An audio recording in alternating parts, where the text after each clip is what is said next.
Bom, bom, bom dia, boa tarde ou boa noite. Estão gostando do meu cabelo? Eu tentei ajeitar ele, não consegui.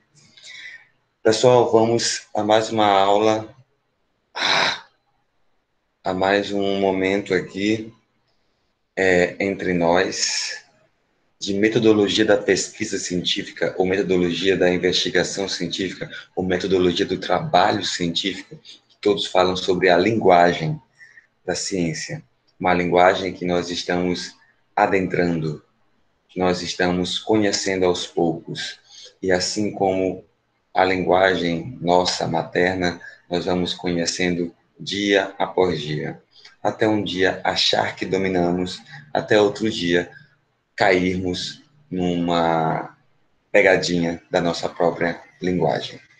Então, falando em pegadinha, falando em linguagem científica, nós vamos trabalhar com algo mais, vamos dizer, professoral hoje.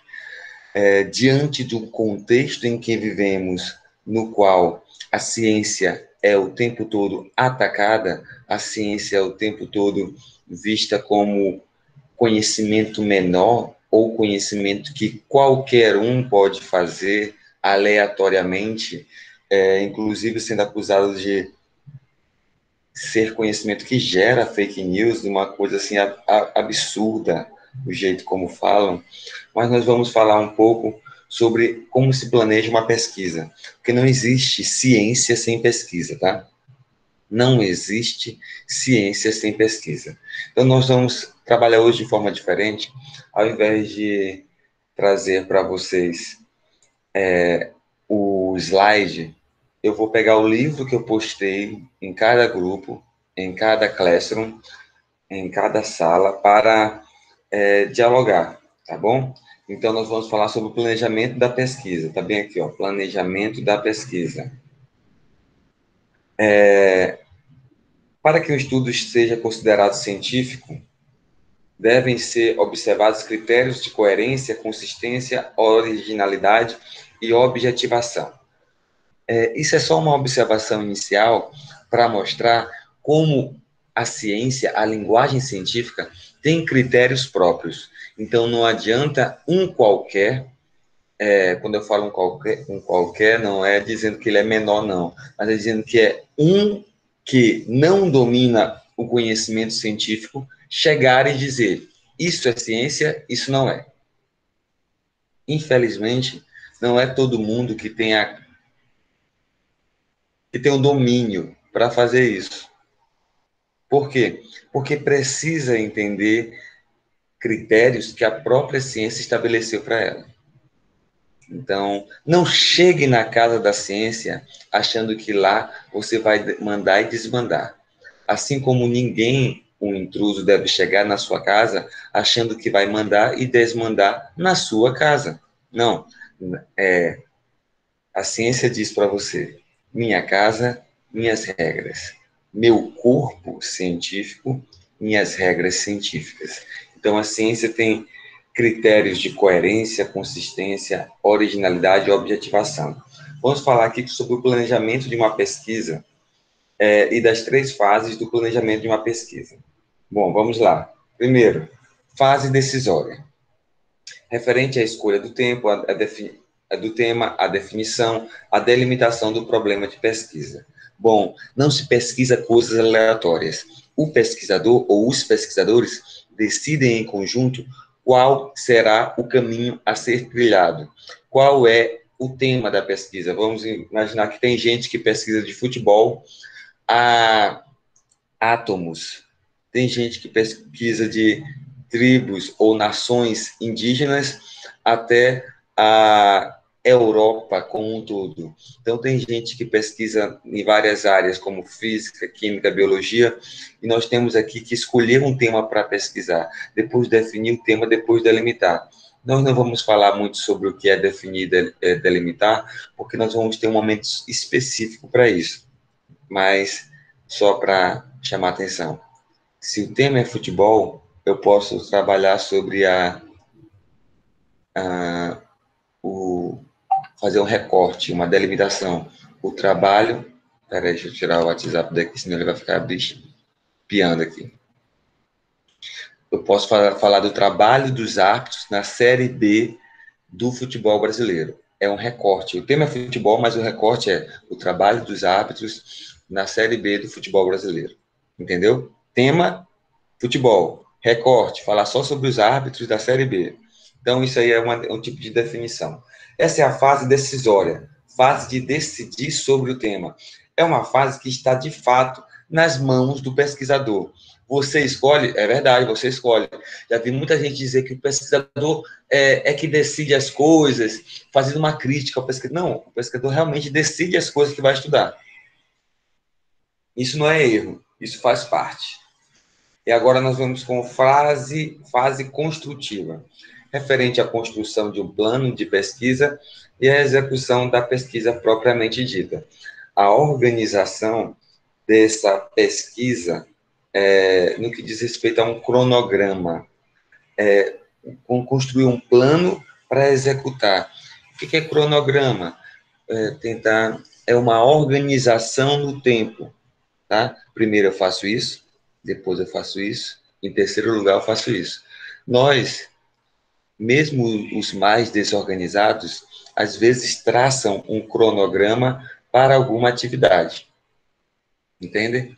Então, mesmo os mais desorganizados traçam o cronograma para uma atividade. Primeiro eu vou lavar a louça, depois eu vou fazer isso para que no final tenha tempo para estudar. Isso é um tipo de cronograma, tipo de organização. Mas é uma fase que vai, no caso aqui da ciência, nós vamos ajudar, nós vamos colaborar para construir e executar a pesquisa propriamente dita. Fase decisória, 1. Fase construtiva, 2. Fase redacional, referente à análise dos dados e das informações obtidas na fase construtiva. É a organização das ideias de forma sistematizada, visando a elaboração do relatório final, trabalho de conclusão, monografia, dissertação, tese. A apresentação do relatório de pesquisa deverá obedecer às formalidades requeridas pela academia. Olha só. Redacional tem a ver com redação, tem a ver com escrita, tem a ver com colocar no papel. Porque nós já devemos ter tido muitos cientistas, mas muitos cientistas que fizeram uma boa pesquisa organizada, nem sabiam que era cientista, mas estavam fazendo, de repente, uma pesquisa bem organizada, mas não colocaram no final no papel. No papel, não publicaram, não publicizaram. Pessoal, sem a redação, sem a exposição da pesquisa, nós não temos como apalpar, não temos como tocar na pesquisa. Uma pesquisa, o resultado de uma pesquisa, não é como chega no WhatsApp dizendo, olha, isso aqui a vacina faz isso. Ali é um resultado que não tem prova, não tem como você chegou até essa prova, ou não tem como você chegou até o resultado, não tem os métodos que você utilizou para chegar. A conversa no WhatsApp já chega desse jeito. E quando chega com uma prova, é uma prova que não é provável. Olha, segundo fulano de tal lá da Índia, não sei o que, não sei o que. Aí, como é que eu vou saber de fulano de tal da Índia? Não tem organização na explicação. Então, as conversas do WhatsApp são um exemplo. As conversas que eu falo são aquelas postagens de WhatsApp que chegam querendo informar grandes coisas, que são as típicas fake news, ou, para falar mais claro, são mentiras. Eu preciso de redação e elas têm que obedecer à formalidade. Pessoal, não até hoje, até o dado momento, nós não estamos encontrando faculdades, universidades, grandes empresas, grandes patrocinadores da ciência, recebendo a informação feita em corrente de WhatsApp. Então, ó, Geralmente são trabalhos de conclusão, monografia, dissertação, artigos científicos, isso sim. Então, amados, bem aqui nós já temos algo legal para entender como a pesquisa ela não é aleatória. Ela precisa de uma fase, ela passa por uma fase decisória, uma fase construtiva e precisa passar por uma fase redacional, uma fase no papel. Então, pense duas vezes antes de falar sobre uma pesquisa X ou Y, se você não verifica, não pautou, não se dedicou a ler tal pesquisa. É muita injustiça. É imaginar, imagine assim, a ideia da linguagem. Você chegando para falar japonês e depois de 2 dias de aula, já questionar ou já achar que pode questionar a estrutura e como é formado o idioma japonês. Tu não sabe de nada ainda, calma, tu não sabe de nada. Entra, aprende, deixe-se aprender, para aí depois você vir com suas opiniões que devem ter alguma base. Mas, por enquanto, aprenda. Você que quer ser pesquisador, atitude do pesquisador.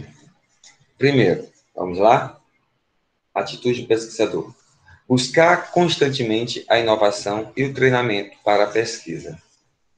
Já ouviu falar daqueles... Ah, mas eu vou ficar o tempo todo lendo. Aí depois que eu acabar de ler, eu vou fazer a pesquisa, depois vou ter que começar a ler de novo, vou ter que treinar modos de fazer de novo, metodologia. Não é só aprender uma vez e pronto. Não. Não é só aprender uma vez e pronto. A busca, a busca constante de inovação por causa da dúvida faz parte da ciência. Então, o cientista, ele nunca deve se acomodar. Timóteo, mas não tem cientista que já se acomodou? E muitos. Muita gente pesquisa na juventude, mas depois passa o tempo, acha que não precisa mais pesquisar. Um exemplo recente, não que ele não pesquise mais, mas que parece que alguém parou no tempo, foi quando um ex-Nobel, parece que da medicina, afirmou que o vírus foi fabricado em laboratório. O vírus do Covid-19.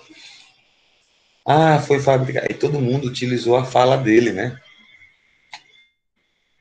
Olha, se fulano de tal diz que... Deixa eu pesquisar o nome dele bem aqui.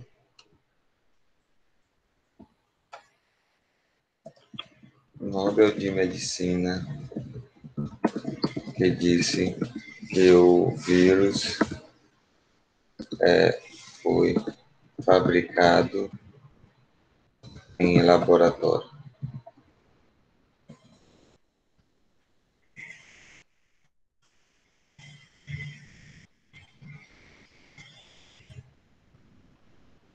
Está aqui o nome dele.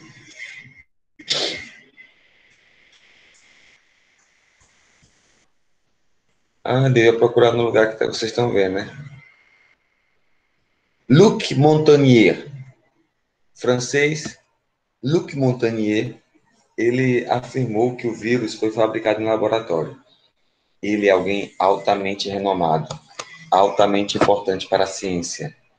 Então, por que ele é altamente importante? A palavra dele, nesse caso, está valendo? O que você responderia?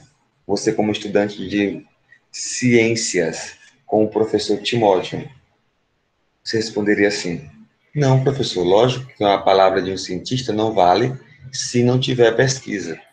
A palavra do cientista só vale se ele tem pesquisa na área. E, no caso, o prêmio Nobel Montagnier não tinha pesquisa aprofundada na área. Ele estava emitindo uma opinião. Então, vocês podem ter o Timóteo que pesquisa sociologia falando alguma coisa, com base, com fundamento, com aprofundamento no tema.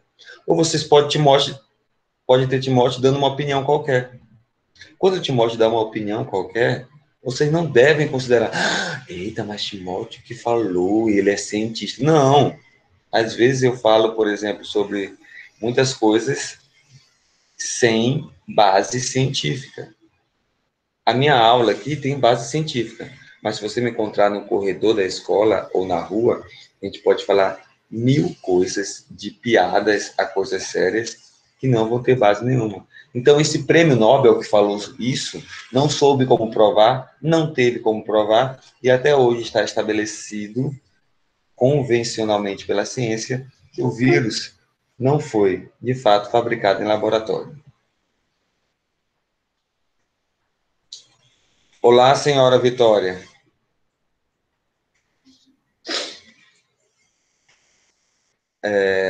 Vitória, não sei se você vai poder ficar, mas seja bem-vinda. De qualquer maneira, o vídeo vai ser postado. Nós estamos falando sobre metodologia da pesquisa científica, ou do trabalho científico. Estamos utilizando um método que é pegar o livro que eu postei para vocês e colocar à disposição aqui na tela para ir anotando e observando. Então, muito obrigada.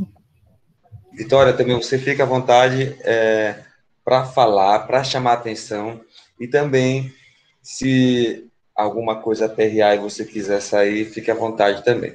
Tá? Eu vou assistir a aula somente até a metade, porque eu tenho muita prova para responder e tem 2 atividades também. Então é bastante coisa. Eu sei, minha amada, que vocês estão num aperreio assim como nós. Então, vamos continuar aqui. Atitude do pesquisador, Vitória e companhia. Nós estamos trabalhando com a atitude do pesquisador para fazer uma crítica àqueles que criticam a ciência. Letra B, ter conhecimento do assunto a ser estudado. Bom, eu acabei de dar o exemplo do Prêmio Nobel em Medicina, que falou alguma coisa de uma área que ele não estudou. Ele falou que o vírus era fabricado em laboratório. Ponto. Aí pergunta para ele, Montagnier, tu sabe me explicar como? Me prova. Cadê os estudos? Cadê a pesquisa? Aí ele diz assim, não tem. Não tenho pesquisa aprofundada. Então, é um equívoco de qualquer cientista falar, opinar algo que ele não domina, que ele não tem conhecimento no assunto estudado. Então, imagina, Timóteo estuda violência urbana. Aí pergunto para ele sobre trânsito. Aí Timóteo quer opinar. Bom, opinar vai ser só a posição, uma opinião do Timóteo, não do professor Timóteo, não do cientista Timóteo. É isso que vocês têm que estar ligados. Nem tudo que o cientista, que o professor fala, ele tem uma base aprofundada. Lógico, se ele é de geografia, ele pode falar bem de geografia. Se ele é de sociologia, ele pode falar bem de sociologia. Mas cuidado, a fala de um cientista não pode ser pautada assim, ela é certa só porque ele é cientista. Porque tem muitos assuntos que o cientista não estuda. Então, ter formação multidisciplinar aprofundada, integridade intelectual. Bom, nesse caso, a gente precisa entender o que seria integridade intelectual. Passa pelo que eu acabei de falar, que é humildade de reconhecer os seus limites. O cientista tem que ter humildade para reconhecer que a ciência não abarca tudo, a ciência vai abarcando por partes as coisas, recortes. Ainda agora eu falei, tema de pesquisa, futebol. Qual seria uma delimitação, um recorte do tema? Estudar os árbitros da segunda divisão do futebol brasileiro. Bom, interessante, você fala sobre futebol, o grande tema, mas fala sobre um recorte menor para estudar sobre futebol. Então, você tem que ter integridade intelectual para reconhecer a sua limitação, a sua pequenez. Então, esse Prêmio Nobel da Medicina deveria reconhecer que não tem condição de falar de um assunto que ele não domina. Mas Timóteo, mas ele é Prêmio Nobel. Pare. Que não importa, ele pode ser um semideus. Porém, se ele não tem conhecimento, ele está sendo desonroso intelectualmente. Ele não está sendo sério na ciência. Ter visão sistêmica. Sistêmica tem a ver com sistema, viu? Sistema tem a ver com organização maior. Ter visão sistêmica, sensibilidade social e imaginação disciplinada. Tem muita gente que pergunta, Timóteo, eu preciso ser muito criativo para fazer ciência? Não, você não precisa de criatividade. É bom ter criatividade? É. Mas se você não tiver, você não se torna refém da criatividade. O que você precisa ter é disciplina. Disciplina. Então, visão sistêmica tem a ver com uma visão maior e não uma visão só do que está no seu âmbito ali. Eu estou vendo só, vamos imaginar um recorte aqui. Tá aí, o trânsito em Rosário. Eu estou vendo só aqui na frente do IFMA, como é o trânsito, então, dessa forma, eu posso falar sobre o trânsito em Rosário. Bom, calma. Você vai fazer o recorte do trânsito na frente do IFMA, mas você vai ter que ter ideia que o trânsito não é só ali. O trânsito em Rosário, ele é sistemático, no que diz respeito a faz parte de um sistema. O que você vê ali, parado na frente do IFMA, é um recorte somente do trânsito de Rosário.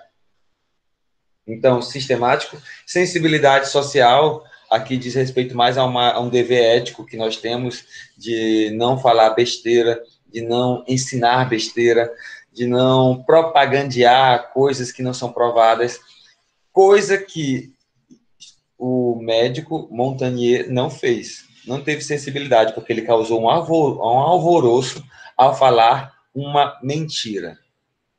Imaginação disciplinada é porque se você quer fazer ciência sem disciplina, você não faz ciência. Aprender a aprender.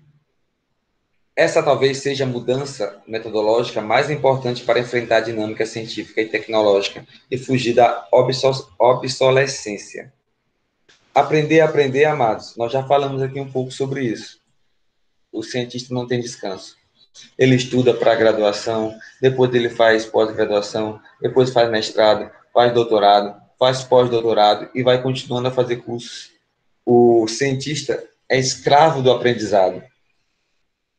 Só lembrem que eu falei que há cientistas que desistem de aprender e ficam batendo na mesma tecla sempre. Ousar, avançar no desconhecido, ter curiosidade e criatividade. É de fundamental importância a prática diária da criação de... isso aqui sim. Eu risquei aqui criatividade porque a criatividade não é necessária. Então, não concordo com o que está aqui no livro. Porque criatividade é maravilhosa, ajuda demais, mas essencial ela não é. É de fundamental importância a prática diária da criação de oportunidade de pesquisa. Você tem que criar, sim, oportunidades. Isso é da sua incumbência. O pesquisador tem que criar oportunidades. Vamos passar mais para uma aqui. Ensaiar novas maneiras de entender os fenômenos e suas aplicações. Ensaiar, testar.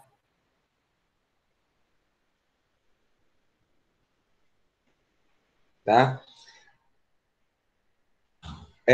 Minha mãe falava assim, Timóteo, vem fazer as coisas, Timóteo, vem lavar a louça, Timóteo, não sei o quê. Aí eu brincando, né? Falava, mamãe, eu sou um pensador. Mamãe, meu trabalho é pensar. Eu não nasci para lavar louça e tal. No final, lógico, eu ia lavar louça, lógico que ela mandava, eu ia deixar lixo lá fora, eu ia varrer a casa. Só que eu sempre falava isso, querendo fazer uma graça com ela. Mamãe, eu sou sociólogo, eu sou pensador. E a gente ensaia mesmo, a gente testa mesmo na nossa mente várias teorias, várias teses. A gente constrói várias teses na nossa mente. E a gente precisa, no caso, ter perseverança, e paciência. Ah, mas isso é difícil. Imagina para vocês, hein? Saber fazer. Estudar, pesquisar, realizar na prática, ter confiança na experiência. O pesquisador deve ser desafiado a fazer pesquisa na universidade e ou no setor produtivo, sempre que possível, realizando-as concretamente e tornando-as públicas. Uma observação é que no setor produtivo, nas empresas, dificilmente nós temos espaço para produzir, para fazer ciência. Por quê? Porque nós vivemos sobre a égide do lucro, da busca do lucro desenfreado. Nós vivemos num mundo altamente capitalista, em que não dá espaço para testes. Ele quer lucratividade. Então, você que tem uma mente pensadora, uma mente que quer produzir ciência, vai sofrer muito nesse mundo capitalista. Porque é só colocar lado a lado uma mente pensadora, uma mente que quer avançar, diferenciar-se, e colocar do outro lado aquela imagem do Charlie Chaplin no filme Tempos Modernos, ele apertando parafusos. Ali, o dia todo apertando parafusos, você não tem tempo, não tem condições, não tem mentalidade para produzir ciência, para produzir viagens na sua mente, naquela atividade desenfreada acrítica. Aquela atividade é uma atividade acrítica. Como assim, Timóteo? Existem atividades que permitem que você pense, que você dialogue, que você modifique. Mas existem atividades que você tem que fazer tão mecanicamente que você não vai ter oportunidade de refletir sobre.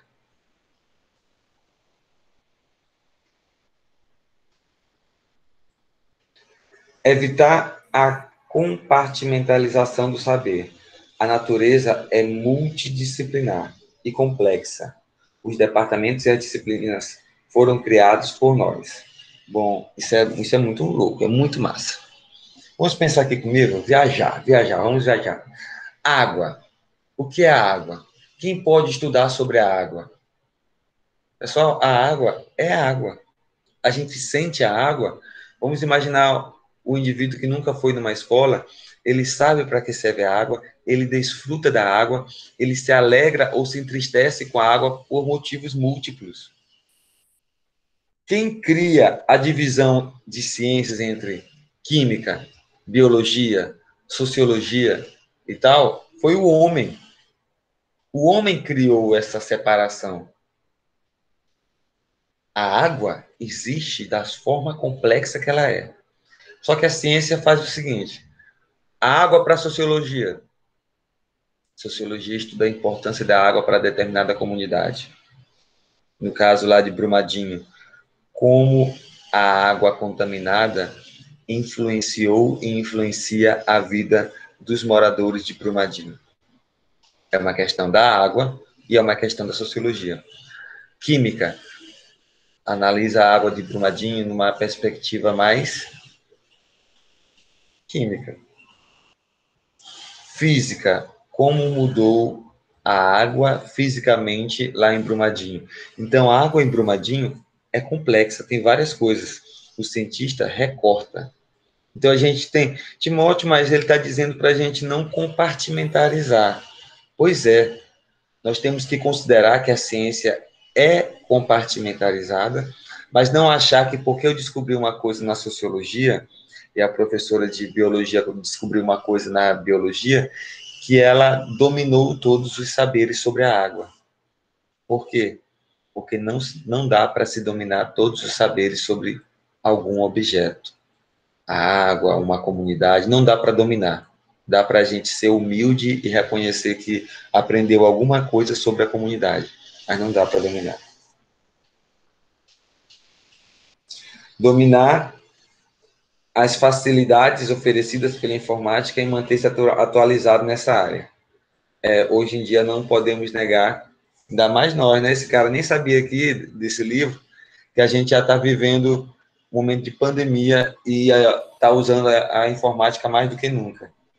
Mas aí, cá nós estamos utilizando a informática e precisando dominar esses instrumentos.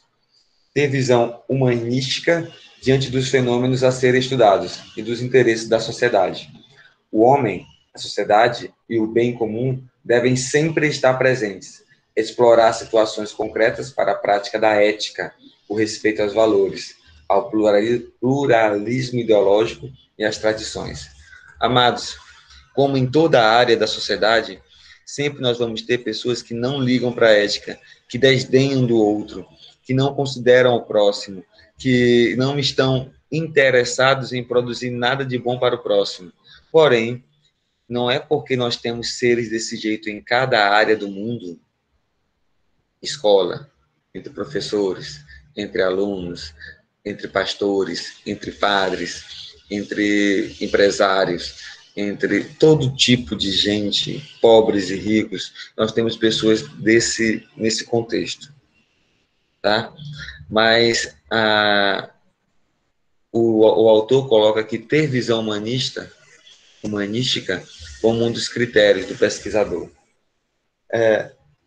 Eu vou até falar que isso não é um critério, que dá para fazer uma pesquisa sem ter perspectivas éticas. Mas aí nós estamos falhando na ética, né? É uma falha, mas dá para fazer pesquisa sem isso. Ter atitude autocorretiva. Ixi, difícil, meu irmão. Fazer autocrítica em relação às próprias pesquisas, que devem ser examinadas sob 2 pontos de vista, a sua veracidade e falsidade. Essa posição pode levar a importantes avanços na produção e democratização do saber. Vamos falar logo sobre isso aqui. Para as pessoas orgulhosas, para as pessoas que não sabem ser criticadas, a ciência não presta, não. Porque em sala de aula, quando a gente pede para os alunos fazerem um trabalho, quando a gente... Olá, Hanna, bem-vinda, fique à vontade. Vou repetir só essa frase aqui para, se a Hanna quiser continuar, ela ouvir. Bom, pessoal, a gente dessa área da ciência, se não for humilde a ponto de reconhecer os seus erros, você não aguenta, não. Porque em sala de aula eu vejo muitos alunos que, quando estão trabalhando com metodologia do trabalho científico, aí eu peço para eles fazerem uma delimitação do tema. Eles fazem, eles têm que mostrar para toda a turma, e toda a turma vai criticar. Toda a turma. E tem gente que não suporta isso. Tem gente que não suporta ser criticado. Entende? Então, se você não suporta ser criticado, você não é da área da ciência. Por quê? Porque você tem que ter atitude autocorretiva. Fazer o quê? Autocrítica. Mas não só fazer autocrítica calado no seu quarto. Aqui você vai estar diante de várias pessoas para reconhecer que errou. Então, a pesquisa científica, ela te dá essa oportunidade de melhorar enquanto ser humano, reconhecendo que você falhou. Isso é legal, sabe por quê? É até uma crítica também às mensagens de WhatsApp, às postagens de WhatsApp. Porque quem posta uma mentira no WhatsApp, aí vai passando, vai mensagem em cima de mensagem e tal, aí depois descobriu que era mentira, né? Só que são tantas mensagens que o indivíduo nem precisa ou nem faz questão de dizer que mentiu, pedir perdão. Não faz. Agora, o cientista, meu irmão, se ele publicou algo que está ultrapassado, que foi visto que é errado, ele é obrigado pela ciência a se retratar. Tá vendo como a ciência é muito mais confiável do que as mensagens do WhatsApp? O tiozão lá que manda mensagem falando besteira sobre a China, passa o tempo, ele nem se desculpa nem nada. Mandou, não tá nem aí e tal. Agora, o cientista, se ele, em algum momento, divulgar uma mensagem falha, uma mentira, não é nem mentira, um dado equivocado, ele é obrigado, e na comunidade científica, publicizar que errou. Entendeu? Bom, para terminar, vou falar só sobre as fases da pesquisa. Tá? Fases da pesquisa. Vou botar de outra corzinha aqui para ficar mais bonitinho. Verde. Verde. Para a elaboração de uma pesquisa científica, é imprescindível conhecer os procedimentos e recursos a serem realizados, desde o início até a sua finalização, além da divulgação de novos conhecimentos desenvolvidos. Assim, temos 4 grandes fases. 4 grandes fases. Vamos lá. Uma que antecede a realização da pesquisa, denominada fase da formulação e do planejamento da pesquisa. Se tem 4 fases, a primeira antecede a pesquisa. Formulação, atenção, formulação, planejamento. Eu, como sou tendencioso a, em casa, ser muito desorganizado, acabo perdendo muito tempo. Pessoal, vocês são jovens. Então, ouçam a palavra de um viajante do tempo. O desorganizado perde muito tempo. Meu Deus do céu, o tanto de tempo no mundo que eu já perdi procurando chave. O tanto de tempo no mundo que eu já perdi procurando documento. Meu Deus do céu. Olha, muito tempo da minha vida. Muito tempo da minha vida. Então, nós temos aqui a oportunidade de vocês ouvindo o Viajante do Tempo e reconhecer que quem planeja, quem formula antecipadamente, ganha, aproveita e muito no seu dia a dia. Tá? Então, existem pessoas que já são desde cedo organizadas, e minha irmã é uma delas. Desde cedo organizada, planeja. Para vocês terem uma ideia, a minha irmã, ela organizava a minha bolsa de estudos. Ela organizava dela, botava as matérias, e ela organizava a minha bolsa, botando as minhas matérias do dia. Eu não sabia do meu horário, e ela sabia do meu horário. Aí eu achando que estava abalando, né? Nem sei de horário nenhum. Minha irmã é que sabe. Hoje, minha irmã é altamente organizada como era antes. E eu sofro muito pela desorganização. Então, ouçam esse viajante do tempo. Quem planeja, quem formula, ganha muito tempo. Letra B.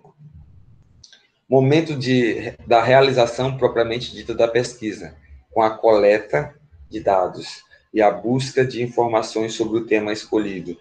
Chamamos fase de desenvolvimento e execução da pesquisa. Atenção, amadinhos. Eu geralmente falo de ciência, eu lembro de umas pessoas que catam borboletas. Por quê? Porque a ideia de coletar, a ideia de ir atrás e fazer uma coleta. Aí tem aquela cesta, né? Eu acho que é um cesto com redes, que eu fico me lembrando. Para mim, a cara da ciência é isso, coletar. É mais ou menos nosso trabalho. A gente vai sair com uma rede coletando informações, buscando informações. Então, a primeira fase, planejamento. A segunda fase, coleta. Coleta. Tá bom? Primeira fase, formulação ou planejamento. Primeira fase. Segunda fase, coleta. Tá? Vamos lá para as outras 2 frases.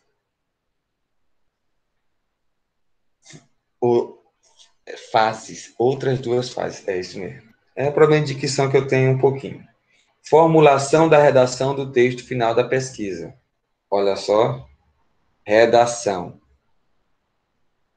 Ainda agora nós vimos sobre a importância da redação. Aqui continuamos a ver a importância da redação. Colocar no papel. Quem não coloca no papel não está produzindo ciência para ser publicizada. Está produzindo ciência só para sua mente. E nós precisamos publicizar a ciência. Isso aqui é mais fácil perceber, né? Colocar no papel, redação, escrever. Por último, o pesquisador divulga os resultados conseguidos com o estudo praticado para a comunidade científica e aos profissionais da sua área de atuação. Intitula-se fase de exposição. Exposição do trabalho. Quais são as fases que nós vimos, hein? Será que a gente consegue lembrar? Primeiro, planejar. Depois, coletar. Depois, redigir, que tem a ver com escrever.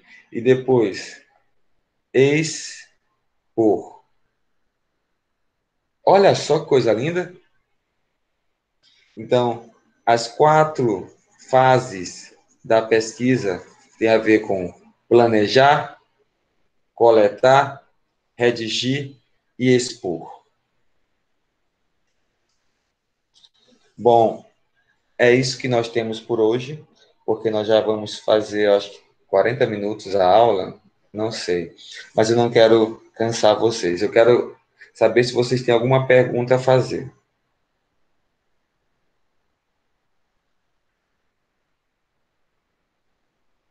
Hein?